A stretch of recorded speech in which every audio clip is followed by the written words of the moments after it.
নমস্কার বন্ধুরা, সবাই আশা করছি ভালো আছেন আর আমরাও ভালো আছি।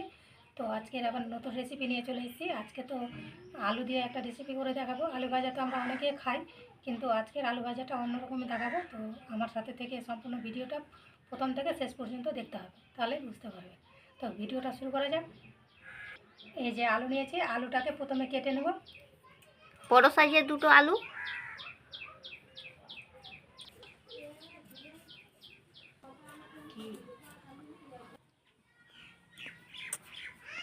কোথায় যাচ্ছিস?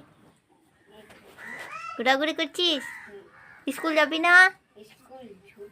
কিসের ছুটি? কতদিন? 15 তারিখে। ও,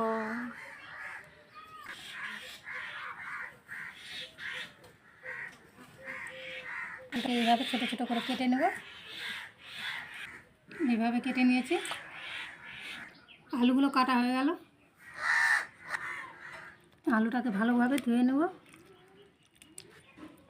এবার লবণ দিয়ে দেব, হলুদ।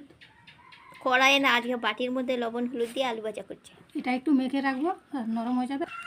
নরম হয়ে যাবে, তাড়াতাড়ি হবে, মানে জলটা চলে যাবে, বেরিয়ে যাবে, আর আলু ভাজাটা তাড়াতাড়ি হয়ে যাবে। কড়াই লাগবে না, আর কড়াই লাগবে না।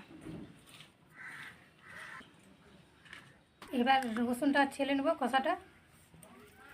একটা ছোট সাইজের রসুন, আর গোটাটা দিবে না, বেশি রসুন দিলে গন্ধ করবে। তো একটু কোয়া ছিলে নিচ্ছে।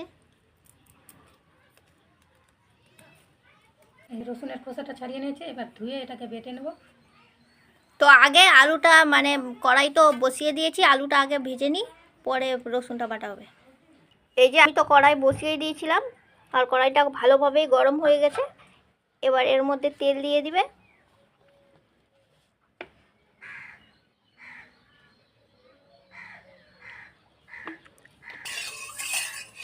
সামান্য পরিমাণে জিরে ফোড়ন দিব। আলুটাতে জল বেরোয়েছে কত দেখে।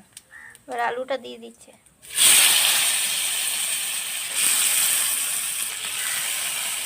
কতগুলো জল বেরিয়েছে। তো এরকম করলে আলুটা তাড়াতাড়ি ভাজা যাবে।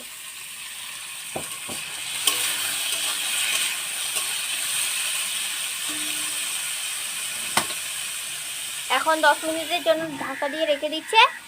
আর এই ফাঁকে আমরা রসুনটা বেটে নিই। আর ঢাকাতে দিয়ে কিন্তু সিদ্ধ করতে হবে, নাহলে আলু সেদ্ধ হবে না, মানে হবে, পরে একটু কড়া কড়া হয়ে যায় সেদ্ধ করার পরে, মানে খাওয়ার সময় দেখা যায় যে পরে কড়া হয়ে গেছে। হয়ে গেল 10 মিনিট তো হয়ে গেছে, 10 মিনিটের মতো। তো 10 মিনিট হয়নি, কমই হয়েছে। তো একটু ঢাকা তুলে দিলে নাড়াচাড়া করে নিচ্ছে। আলু ভাজাটা হয়নি, আর কড়াইয়ে লাগিনি।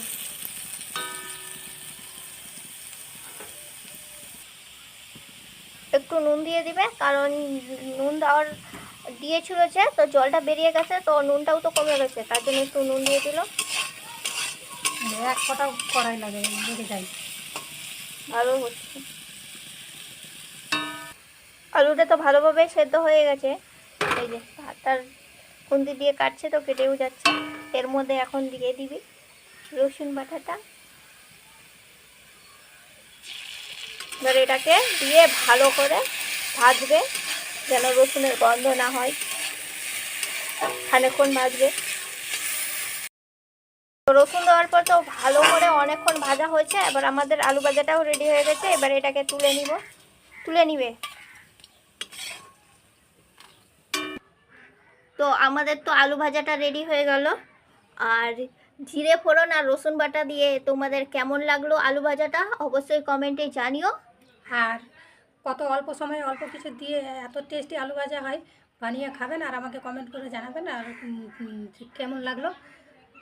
তো দেখুন কত সুন্দর লাল লাল আলু ভাজা হয়ে গেছে। তো দেখা হবে অন্য কোনো ভিডিওতে। এখনকার মতো এই পর্যন্ত, টাটা।